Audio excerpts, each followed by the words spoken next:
Joining me right now, someone who might be the happiest kid in the world. Halloween's here, less than 24 hours away. Pro Bowl left tackle for the Tennessee Titans, now co-host of Bussin' with the Boys podcast, Mr. Spooktober himself. Taylor, what are you being for Halloween? I will be Ash Ketchum from Pokemon. Kids discussed it. My daughter wants to be Mew. My other daughter wants to be Pikachu. I will be Ash Ketchum. Oh my God. It's a big deal. It's a big deal in the Lewan family household.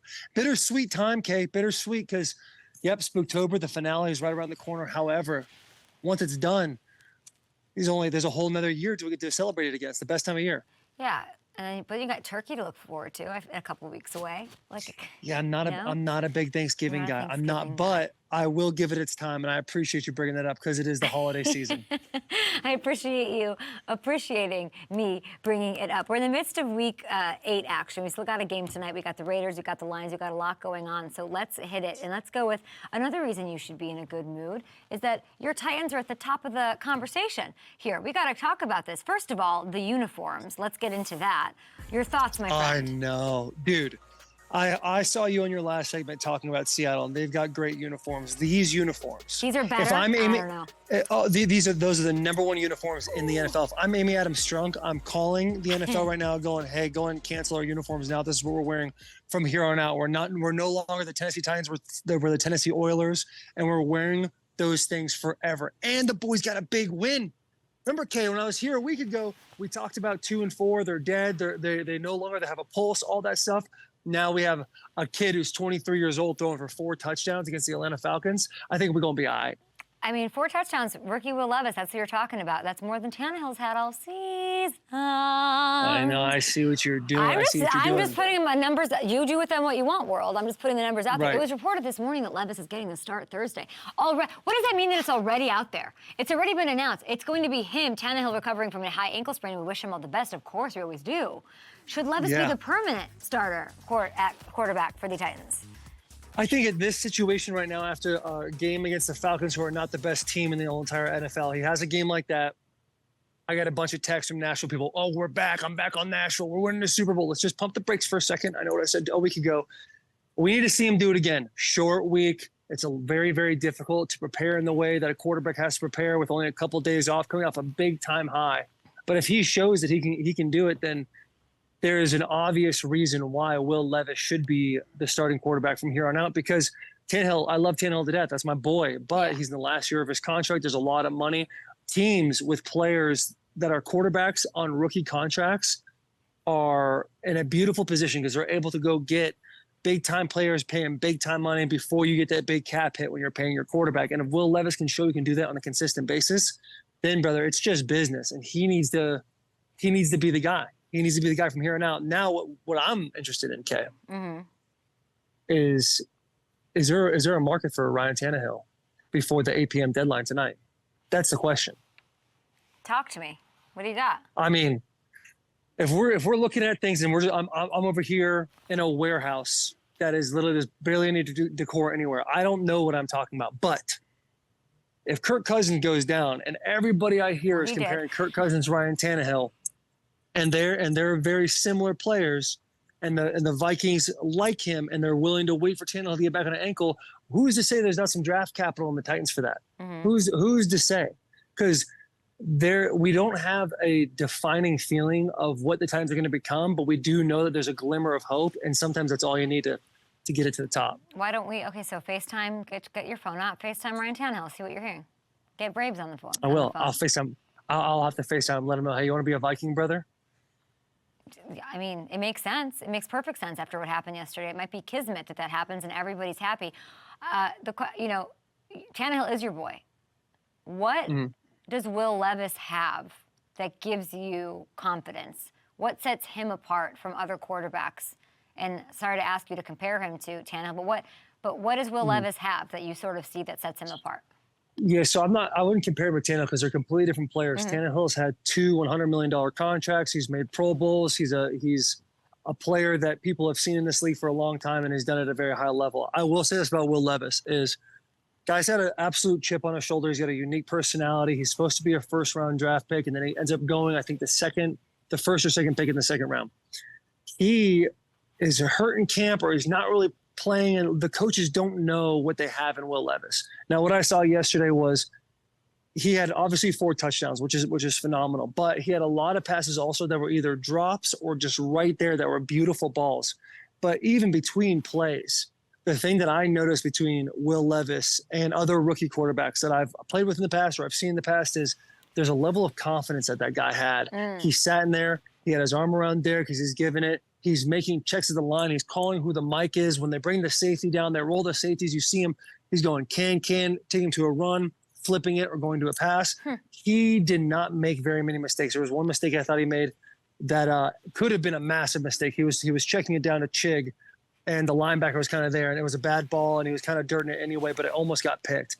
Other than that, from an offensive lineman standpoint, he was getting the ball out fast. He was making great decisions. It was a great play in 4 minute when he takes a sack. And a lot of rookie quarterbacks are going to try to go force a ball somewhere and have an incompletion stopping the clock. He did a great job of, getting 8, 9, 10 yards back, knowing that Stonehouse, the punter, has got a great leg, gets down, doesn't take any damage there, but it gives him the ability. So I'm impressed. Taylor, I'm impressed with that debut. Yes, ma'am. Sounds like you got a little more than a glimmer of hope for your Titans. Yeah, but it's also one game. It's one game. And if we know the Titans the way we know the Titans, they do this, and then they do this, and then they do this. And it's like, what are we getting? What's going on? So we'll have to see this week, short week. And but I'll tell you what, he does it again, I might just go tarps off and be singing to the praises that Will Levis is the guy from here on out. I like that, because sometimes you know what you do so well that's so frustrating to me? You keep it here. Like, you never get too high. You're like, no, it's that, like, you're like the person like holding someone back from like making like like an egregious statement or like you're just like, no, like, you're very good at being, I'd like to see you like double down. I'd like to see you be like, throw caution to the wind and like double down the Titans are winning the division with Will Levis. But you don't have, you're not there. If the Steelers, who are underdogs, lost to the Jaguars this week, I probably would have said that. But the Jaguars look so damn good. Well, they just keep winning. I don't think the Jags keep winning. I'm going to throw something out there for you. Ready for this? Are you ready for this? Yeah. Oh, yeah. I'm going to do what I do. You said Tannehill to the Vikings. It makes sense. Like, peg, hole, whatever. Like, all the things. Like, it all fits a puzzle piece together. Great. It all makes sense. Similar players. You know where I think Tannehill should get traded to before? Where? Let Will Levis lead you. Let him take over the roller coaster. Choo-choo, let's go. Bengals. Bengals, get yourself right. Do not kid yourself. Don't play around here, Bengals, that you don't need insurance for Joe Burrow. You are a Super Bowl. You are 4-3. You're looking good. He's looking hell. Don't you need a good backup? I would love to see a call from the Bengals brass to Tennessee and say, what can we talk? Can we discuss? I like the idea of that. Put that in your Halloween pipe and smoke it. I do like that, because what we see at the beginning of the year, we see a calf injury, and all of a sudden Joe Burrow is not being the Joe Burrow we're used to seeing him. They obviously get into a bye week. Play against a good 49ers team who's actually dropped 3 in a row. We have to worry about them a little bit. I think we're in a little bit of worry city with the 49ers. But with the Bengals, yes, you get a good backup.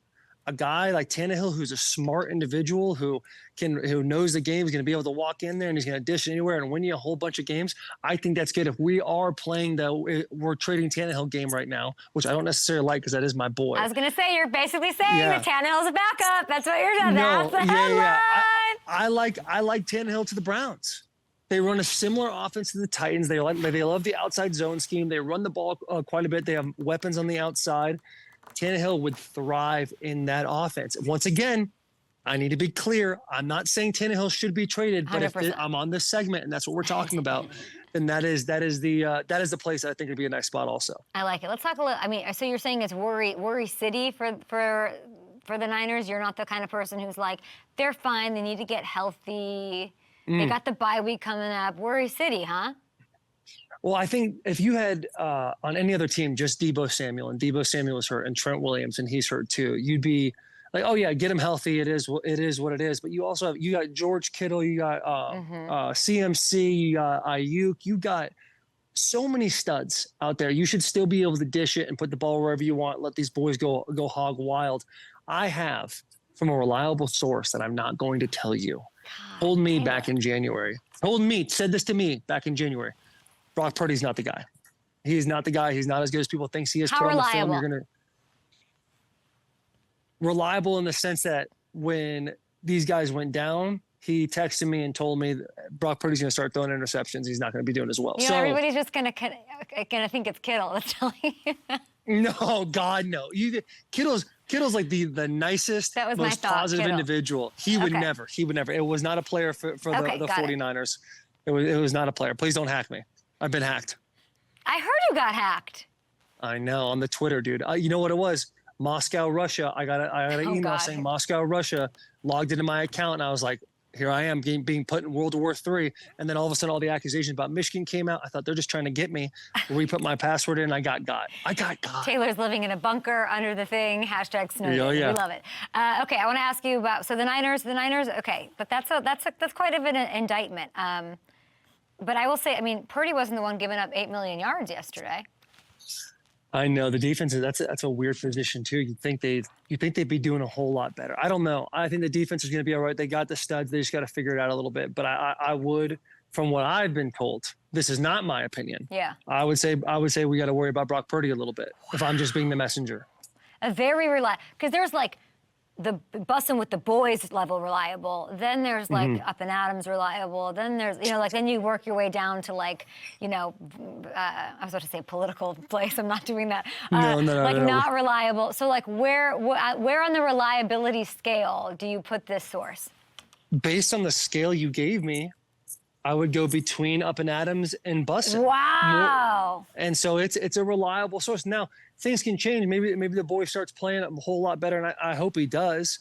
But I was just told that he has aliens around him, and that's why he looks so good. But once there's enough film out there on him, people are going to know how to beat him. That's what I've been told, and that's what's happened the last 3 weeks. Oh, man, you're kind of dropping gems, but like, I'll get you there. And also, Kay, you got to think about it too. Like I know 70% of the NFL. I know these boys. I know. And so for me to go out there, Kittle's going to see this. Fred Warner's going to see this. I don't know Nick Bosa very well, but Nick Bosa is going to see this. And they're going to be like, yo, Taylor, what the hell is he doing talking trash like this? That's why I have to give that beautiful insurance policy saying, I'm not saying this. I'm just the messenger. I like it. Are you buying Skims because Bosa did such a good job modeling for them? Are you like more inclined to like, oh, I'll wear that. That looks comfortable?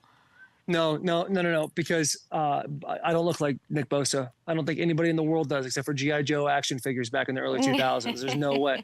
Guy's ridiculous. He looks like a caveman. He looks like a caveman. I love that. All right, let's. There's nothing like dragging quarterbacks around the National Football League with an offensive lineman who, like, you're supposed to be best friends with all these QBs. I like this.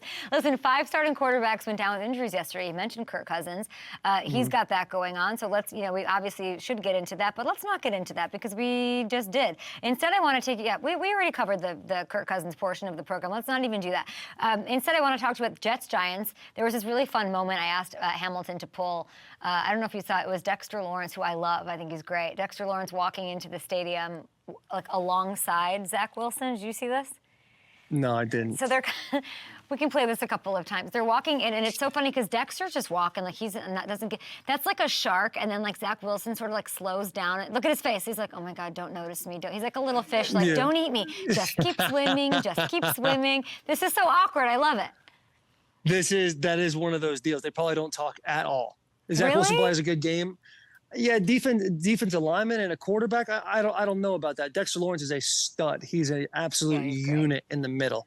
But Zach Wilson, he's had some hilarious facial expressions when he was getting drafted, and there was like guys doing like hand signs, and he's just like doing that little like that monkey meme where he's like looking back and forth. Guys got some interesting vibes about him. Interesting vibes. But I feel like Dexter was very intimidating there. Very intimidating, which I love to see. Did you see Aaron Rodgers, the alien, warming up? Yeah, in 1 week he looks 1,000 times better already. Look at that little pop, little back. He's feeling himself right now. And we've gotten into the holistic medicine where I did my best to explain what that is. Yeah, turmeric, cayenne, he's got the whole thing going on. I am wildly impressed by this man. He's an absolute stud. And people were saying, I talked to somebody the other day and they said he's coming back in December. What do you think? That's what I heard. What do you think? Not what somebody else thinks. What do you think? Seeing that. I think going back to injuries, and people are saying Achilles injuries are 6 to 9 months, I would assume he's not going to play during the season.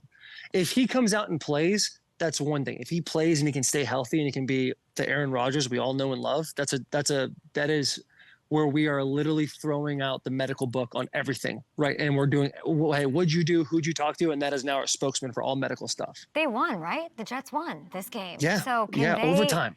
Can they keep this? Let's say he does come back in December. Can they keep it going? Can they win? Can they give him something? Can they hand him something to work with? Yes. This would be the craziest story. Taylor Swift does not want this because it would take all eyes off of her, and her biggest fan, Aaron Rodgers, would be the man. If he came back and he was just like Aaron Rodgers of old, like literally what we were expected to see the first game of the year, that would be the most insane stuff. There'd be a movie next year. There'd be a movie. Writer's strike or not, there'd be a movie about it. I'm here for it. I love it. Elsewhere, the Dolphins beat the Patriots 31-17. Jalen Ramsey, he's been gone. He's been trying to heal up. He makes his debut. He made an immediate impact. He has this interception off the bat. You've said it's been the defense that sort of has held Miami back. You've played many games against Jalen when he was a Jag. What specifically does he bring to the defense? The amount of confidence and swag, I believe the kids call it, or riz this individual has, it's absolutely insane. These are the tiny things, like just that confidence, knowing that he's out one-on-one with a guy and he's able to play the way he did coming back of a knee injury, not looking very rusty at all. That's the kind of stuff that gets a defense going. It's going to allow your pass rushers to get to the quarterback a whole lot faster. It's going to be – that's a big thing. That's a big thing. And Jalen, dude, he's like the ultimate trash talker. He was on Bustin' with the Boys, one of the first episodes we ever had, and he was talking about how he in college would go into other players' girlfriends' DMs so that during the game he could literally talk to the player about his girlfriend and talking all that stuff. So that is the kind of attitude you need. And it being down in Miami with the speed they have on the offense, it fires me up. It truly does. I thought they were going to destroy the Patriots. I don't think Mac Jones is a very good quarterback. He had a great one last week, but he's not the guy. I don't think he's the guy out there. So we'll see. Taylor Lewan is trashing half of the league. Mac Jones sucks. Tannehill's a backup.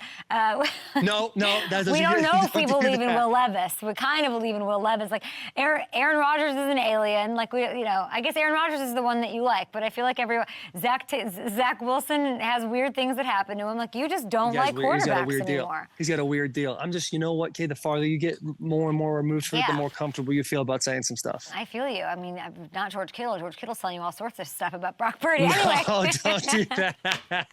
Listen, in the spirit of Halloween, your favorite. It's here. And I don't like that you're sad. It hasn't even happened yet. Let's enjoy the moment while we have it. Not think about how sad we're going to be when it's gone, my friend. It is Spooktober. Full force. It is. Full swing of Spooktober. We asked you to come up with your top 3 scariest players in the NFL. Let's go. Happy Halloween. Oh, nice. Who's at number 3? All right. Okay, number 3 on my list is going to be Patrick Mahomes, and it's kind of crazy that it's coming right after this loss. They took his first loss ever to the Denver Broncos, but the guy went from a fear standpoint. Here's a perfect example. 2019, we were playing them in the AFC Championship game. We were up by 10, and then all of a sudden he has a 2-minute drill. He and I ran the same 40. I've said that this show before. 4-8-5, yes. And he dances around, and gets a touchdown going, and doubles up on us, and ends up running away with it and winning the Super Bowl that year. So this is a guy that no matter when everything seems like the chips are down, all that stuff, he is going to be able to be that guy. Are we ready for number 2? We're ready for number 2. All right. Number 2 is going to be Tyreek Hill. The reason why Tyreek Hill, the guy's got over 1,000 yards already. He's got 68 receptions. He's doing things that no one's really seen before. And I can't imagine the fear if you were called into man coverage being a corner and you see Tyreek Hill land up on you, and for whatever reason the coverage called for you to be press man on Tyreek Hill. That's got to be top 5 most anxiety-ridden, scary moments, spookiest moments of your entire career, and you better hope to God he can get off the field without getting absolutely destroyed for 6 to go yell at the D coordinator for absolutely putting you in that position. That's terrifying. That's scary. That would be terrifying. I wonder what he's dressing for Halloween. Maybe as his future employment opportunity. I don't know. Have you noticed his little mustache too? He's got the Fu Manchu going on. I don't. I try not to notice. Yeah. He's got the Fu Manchu. Connect the dots, people. Finally, Taylor Lewan's scariest player in the NFL is Right. So if you're going to look at if you're going to look at just the stature of human beings, we talked about Nick Bosa, but the scariest person in the NFL I know where to me seems like Myles Garrett right now. That guy, if you look at him just in one half against Indianapolis, 2 sacks, strip sack that ends up being a safety, jumps over an individual, jumps over a man and blocks a field goal. He comes over here as a guy from Jeepers Creepers. If you don't know that show, it's like a spiritual, like bat-looking thing that every 23 years in the spring, he wakes from his slumber just to eat bodies. And so that is what this man's been doing. He's been eating bodies, and I love the fact that my man embraces the spook, and he literally shows off his house, which from a security standpoint, somebody needs to talk to Myles Garrett about that, shows his house and then puts quarterbacks' graves in his front yard for all of his neighbors to see. That is beautiful. My definition of embracing the spook is what you do. You like little Halloween candy, a couple skeletons, a jack-o'-lantern, your lovely family's dressing up like Pikachu and like Charizard. I'm down. That's adorable. That's like embracing the spook. Maybe you watch a little Hocus Pocus. Maybe. Like, what Myles Garrett does is the biggest red flag of all red flags. Like, he's obsessed with the darkness, the scariness of the Spooktober. That's a red flag for me, Myles. And I love Myles, and he's a brilliant poet, and he loves the dinosaurs, and he's an amazing player and prolific and all of that. He's a lovely, wonderful human, but that's a red flag. The way he embraces the spook crosses a boundary. See, once my kid's at the age of 13, I'm embracing the spook that same way. I love a good, gory, scary movie. I love jumping on that stuff. I love it. It's awesome. So I'm more on Myles' side on that way. How does the scary movie go between the Raiders and Lions tonight before we let you go? Lions are going to win this game, and I believe the line was set at -8.5 a few days ago. I'm not sure how much it's changed. I do believe the Lions are going to GBOT in the situation, get back on track, and they're going to win this game in a big way. Sounds good. Taylor Lewan, we appreciate you. We love you. Thanks for watching. Subscribe here to get the latest Up and Adams content right on YouTube.